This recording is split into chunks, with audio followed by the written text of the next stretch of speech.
Teacher जो है fame के अंदर ज़्यादा फेम को ज़्यादा एंजॉय कर रहे हैं बजाय कि बच्चे के साथ में वो कम्युनिकेशन स्ट्रॉन्ग करने के।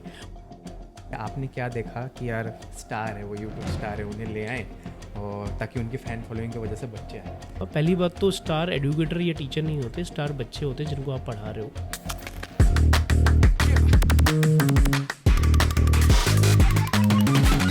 सो हेलो एवरीबॉडी, कैसा हो मेरे प्यारे भाइयों। तो आज का पॉडकास्ट बहुत खास होने वाला है। तो हमारे साथ जुड़ रहे हैं रैंक प्लस से विवेक सर। तो वेलकम टू माय चैनल।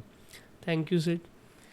काफ़ी टाइम से मैंने सोच रखा था कि आपके साथ एक पॉडकास्ट तो बनता है, क्योंकि रैंक प्लस का काफ़ी अभी नाम सुना मैंने। तो मैंने सोचा कि एक बार सर से मिलना तो बहुत ज़रूरी है। कुछ क्वेश्चन है सर, ज़्यादा नहीं, शॉर्ट्स में ही है। शॉर्ट में आपको रिप्लाई करना रहेगा, एक तरह से रैपिड फायर राउंड मान लीजिए आप। बच्चों की जे की प्रिपरेशन के साथ हमारी भी प्रिपरेशन चल रही है, ऐसा लग रहा है। मैं जानना चाहता हूँ थोड़ा इसके बारे में कि क्या आपने कमियां देखी, लाइक स्टूडेंट के लिए आपको क्या लगा कि यार, क्योंकि सर देखो आज के दिन में बहुत सारे ऑनलाइन प्लेटफॉर्म्स हैं, आपको क्या लगा कि यार ये ना कुछ मिसिंग है या ये मेरे को करना है? देखिए सर, मुझे ऐसा लगता है कि किसी भी ऑर्गेनाइजेशन के शुरू होने के पीछे जो गोल होता है ना, वो कोर प्रॉब्लम को सॉल्व करना होता है ना। किसी का सब्स्टिट्यूट नहीं ढूंढना होता है। जनरली जैसे आपने मेंशन किया कि ऑनलाइन के अंदर क्यों स्टार्ट कर रही हैं, ऑनलाइन के पीछे क्या गोल है, तो कुछ लोगों का ऐसा रहता है कि यार ऑफलाइन को सब्स्टिट्यूट करना है या इसको सब्स्टिट्यूट करना है। तो मेरे को लगता है प्रॉब्लम स्टेटमेंट ही गलत है। प्रॉब्लम स्टेटमेंट है कि बच्चों को अच्छी एजुकेशन मिले, जो उनकी जो नीड है, जो प्रॉब्लम्स है, उनको अपन सॉल्व कर पाएँ। मान लीजिए एक बच्चा 9 से 12 में किसी क्लास में पढ़ रहा है, आईटी जेई की या नीट की किसी की प्रिपरेशन कर रहा है। अब उसकी परेशानी ये है कि मुझे पर्सनल अटेंशन मिल जाए, मेरा सब्जेक्ट स्ट्रॉन्ग हो जाए, सो दैट कि मैं उस एग्जाम को जब अपेयर करूँ तो कॉन्फिडेंटली उस पेपर को मैं सॉल्व कर पाऊँ और जो भी उसका डिजायर्ड कॉलेज है उसके अंदर एडमिशन ले पाऊँ, है ना। प्रॉब्लम स्टेटमेंट ये है। तो इस ऑर्गेनाइजेशन को स्टार्ट करने के पीछे भी जो हमारा जो इंटेंशन है कि हम अच्छे तरीके से इस प्रॉब्लम को सॉल्व कर पाए बजाय कि किसी को सब्स्टिट्यूट करने के। सही बोला आपने। एक जैसे कि मैं ऑफलाइन काफ़ी कवर करता हूँ चीज़ों को, तो ऑफलाइन में क्या होता है कि एक पर्सनल अटेंशन या पर्सनल टच, या अगर कुछ डाउट वगैरह पूछना हो तो जो बच्चा है वो दौड़ के जाके अपने एजुकेटर से पूछ सकता है। पर ऑनलाइन में मैंने काफ़ी बार ऐसा पता किया, बच्चे मिलते कहते हैं कि भैया वो फील नहीं आ रहा है ऑनलाइन में। तो क्या ऐसी मतलब कि कनेक्शन नहीं बैठ पा रही है बच्चों और टीचर्स में, जो आपको लगता है कि यार ये सॉल्व करा है मैंने? देखिए, ऑफलाइन और ऑनलाइन में जो आपने बोला कि ये जो गैप है, ये ऑफलाइन में भी कुछ कुछ जगह पे मिलता है। जहाँ ये गैप था उसी का गैप फिल करने के लिए पूरा का पूरा ऑफलाइन कोचिंग सिस्टम बना। ये आपके एक्सेस देने के ऊपर, अगर आप किसी को एक्सेस दे रहे हो तो आपको पूछा जाएगा, अदरवाइज नहीं पूछा जाएगा। मीडियम भले ही ऑफलाइन हो या ऑनलाइन हो। ऑफलाइन में भी अगर बच्चों को डाउट सेशंस नहीं मिलेंगे, डाउट काउंटर्स नहीं मिलेंगे, तो बच्चा नहीं पूछ पाएगा। बच्चा दौड़ के आया, आपने रोक दिया तो बच्चा नहीं पूछ पाएगा। ये आपकी विल होनी चाहिए, टीचर के अंदर ये विल होनी चाहिए, यार मेरे बच्चे को मेरे से मिलने से कोई रोक नहीं सकता। अगर ऑनलाइन में भी आपने सोच लिया कि यार बच्चा मुझसे कुछ पूछ रहा है, मुझे उसका आंसर करना है, ठीक है, उसकी प्रॉब्लम्स को सॉल्व करना है, वो ज़्यादा इंपॉर्टेंट है, तो बच्चों को कभी ये गैप नहीं आता। प्रॉब्लम क्या है कि ऑनलाइन के अंदर थोड़ा महानता वाला ज़्यादा चल रहा है, ठीक है ना, कि टीचर जो है फेम के अंदर ज़्यादा फेम को ज़्यादा एंजॉय कर रहे हैं बजाय कि बच्चे के साथ में वो कम्युनिकेशन स्ट्रॉन्ग करने के। ऑनलाइन में क्या होता है, एक बच्चा वैसे भी आपसे दूर बैठा हुआ है, तो ये 15, 16, 17 साल का बच्चा है, इसको थोड़ा सा स्पून फीडिंग की ज़रूरत है। आपको बच्चे को टोकना पड़ता है। ऑनलाइन के अंदर होता है बच्चे को कहीं नहीं जाता, अगर बच्चा गलत कर रहा है उसको टोकना पड़ता है कि नहीं आप क्लास में आओ। हमारे यहाँ पे हम क्या कर रहे हैं, हम ये ध्यान रखते हैं, और हर किसी को ध्यान भी रखना चाहिए कि अगर बच्चा क्लास में नहीं है तो उसकी क्लास में अटेंडेंस है कि नहीं है, बच्चा क्लास में पढ़ रहा है कि नहीं पढ़ रहा, फोकस करना पड़ेगा, आगे से कॉल्स करने पड़ेंगे। ऑनलाइन के अंदर अगर सारे प्लेटफॉर्म्स के ऊपर एडुकेटर्स जो हैं या टीम जो है वो बच्चों को कनेक्ट करें आगे से, तो वो प्रॉब्लम सॉल्व हो जाएगी। वो कोई बहुत बड़ी प्रॉब्लम है नहीं है। आज इंटरनेट हम लोग चला रहे हैं, बहुत सारी एप्लीकेशन या बहुत सारे प्रोडक्ट हम लोग यूज़ कर रहे हैं, वहाँ कोई दिक्कत आती है तो हमारी प्रॉब्लम होती है, हम फ़ोन पे या वीडियो कॉल पे सॉल्व करते ही हैं ना। क्यों सॉल्व हो रही है? क्योंकि वहाँ पे एक चाहत या एक इंटेंट है किसी का उसको सॉल्व करने का। अगर ऑनलाइन में किसी भी प्लेटफॉर्म का इंटेंट है बच्चे के साथ कनेक्ट करने का, तो ये गैप ख़त्म हो जाता है। आज के दिन में आप देखेंगे कि ऐसा कहा जाता है कि टीचर्स आर नाउ स्टार, ठीक है, क्योंकि टीचर्स की फ़ैन फॉलोइंग, आपने अभी जैसे कि फैकल्टी के ऊपर बात कर रहे थे, तो इसी से रिलेटेड मेरा सवाल है कि जब आपने अपनी टीम बनाई होगी, या जैसे मान लें कि अगर कोई एक एडटेक प्लेटफॉर्म है तो वो अगर टीम बना रही है तो क्या देख के बनाना चाहिए, या आपने क्या देखा कि यार जो टीचर्स हैं वो कितने एक्सपीरियंस्ड हैं, या वो स्टार है, वो यूट्यूब स्टार है, उन्हें ले आएँ और ताकि उनकी फ़ैन फॉलोइंग की वजह से बच्चे आ जाएँ? इसमें मैं 2 चीज़ कहूँगा। पहली बात तो स्टार एडुकेटर या टीचर नहीं होते, स्टार बच्चे होते हैं जिनको आप पढ़ा रहे हो। और उनका चमकना ज़्यादा ज़रूरी है, यही गोल है। अगर वहाँ पे एडुकेटर या टीचर स्टार होंगे तो उससे काम नहीं बनने वाला, बच्चों का स्टार बनना ज़रूरी है।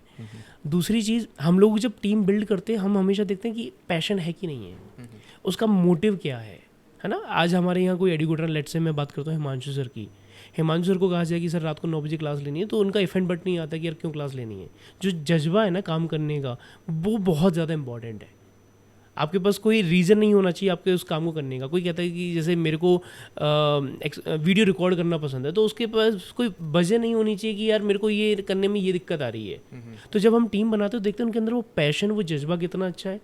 टीचर्स की अगर हम बात करें, टीचर्स के अंदर देखते हैं उनका कंटेंट कितना अच्छा है, सब्जेक्ट कितना अच्छा है, क्या बच्चे को वो केयर और डिसिप्लिन दे सकते हैं। ऑनलाइन के अंदर क्या वो बच्चे को कह सकते हैं कि क्लास में तुम नहीं आए, तो वो वहाँ पे बच्चा हो सकता है नाराज़ हो जाए कि यार मेरे को क्यों टोक दिया, लेकिन वो बच्चे के लिए बहुत ज़्यादा ज़रूरी है। तो वो जज्बा हम लोग देखते हैं कि यार वो टीचर के अंदर कंटेंट के साथ साथ में वो जज्बा है कि नहीं है।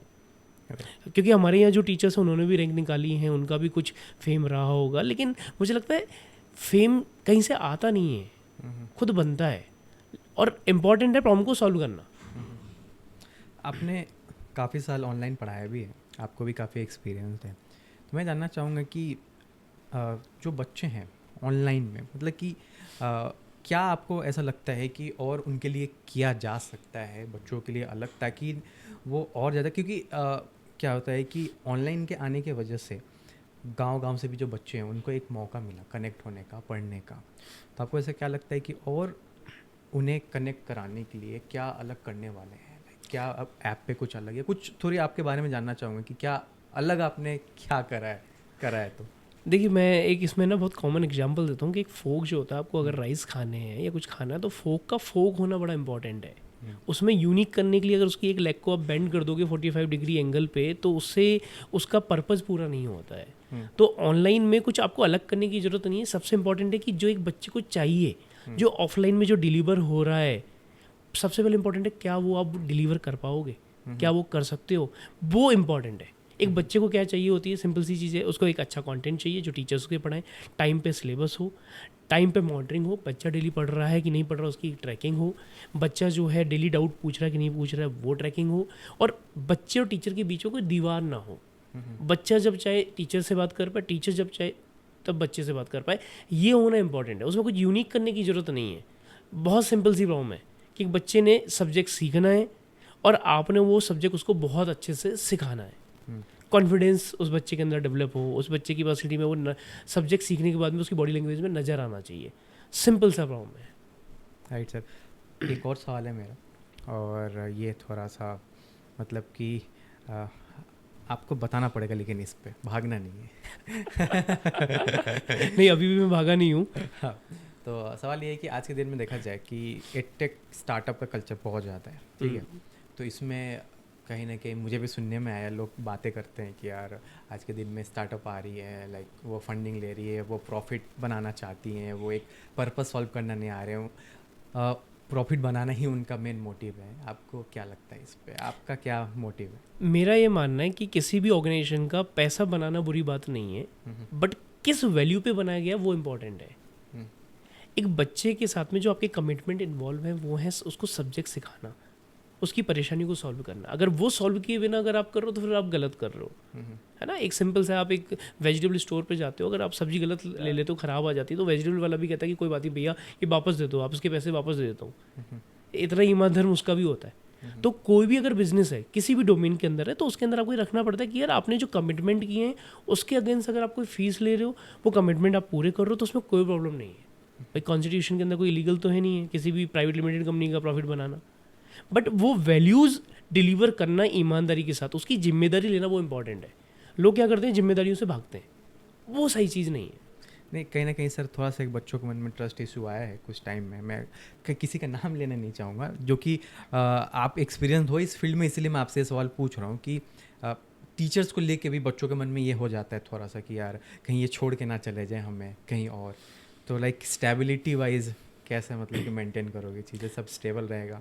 इसमें ना 2-3 चीज़ें होती हैं कि टीचर, एक तो यूट्यूब पे या कहीं पे भी ना बच्चा देखता है कि यार ऐसा चल रहा है तो वो तुरंत भरोसा करने की कोशिश करता है। मुझे लगता है बच्चों को यहाँ 2-3 सवाल पूछने चाहिए, है ना। बच्चा आजकल क्या चल रहा है, sir you are great, sir आप महान हो, इस फोमो के अंदर चल रहा है बच्चा, है ना। बच्चे को इससे बाहर आने की ज़रूरत है, बच्चे को पूछने की ज़रूरत है कि मेरा सिलेबस कब होगा, मेरा सिलेबस अगर पूरा नहीं हुआ तो कैसे होगा, कवर कैसे करवाएंगे आप, मेरे डाउट्स कैसे कवर करवाएंगे, अगर सर मैं आपसे मिलना चाहता हूँ आपके ऑफिस तो क्या मैं ऑफिस आके मिल सकता हूँ। ऑनलाइन एक जरिया है रेगुलर में कम्युनिकेट करने का, बट ऐसा नहीं कि आप फिजिकली मिल नहीं सकते। अगर लगता है बच्चे को कि यार मेरे को थोड़ा सा मेरे कुछ डाउट्स पूछने, तो वो ऑफिस विजिट कर सकता है, क्या दिक्कत है ऑफिस विजिट करने के अंदर, है ना। प्लस आप जब भी कुछ चीज़ लेते हो, कोई भी सर्विस लेते हो, तो आप वहाँ पे 10 चीज़ें पूछते हो। ऑनलाइन के अंदर क्या होता है कि वो सवाल मेरे को लगता है कि सही सवाल नहीं पूछे जा रहे हैं। अगर ऑनलाइन में कोई भी प्लेयर है, हम बात करें किसी भी फिनटेक की बात करें, एफएमसीजी की बात करें या किसी और प्रोडक्ट की बात करें, हम 4 सवाल पूछते हैं। सिमिलरली हमें यहाँ पे वो सवाल पूछने पड़ेंगे, सही सवाल होंगे, सही जवाब जरूर रहेंगे। बात ये कि बच्चों के सवाल ऑनलाइन के अंदर वो है नहीं जो ऑफलाइन में पूछे जाते हैं। बच्चा एक ऑफलाइन में क्या पूछता है कि भाई मेरे टीचर कौन है, क्या पढ़ाने वाले हैं, कैसे पढ़ाने वाले हैं, अगले महीने क्या पढ़ाएंगे, मेरा टेस्ट कब होगा, टेस्ट का सिलेबस कब होगा, है ना। ये सवाल, जायज़ सवाल आने ज़रूरी हैं। ये जायज़ सवाल मुझे लगता है कि ऑनलाइन के अंदर थोड़े से कम है अभी। राइट सर, चलिए आपसे और भी बातें करेंगे सर, और कनेक्ट होते हैं आपसे। Thanks for your time. Thank you.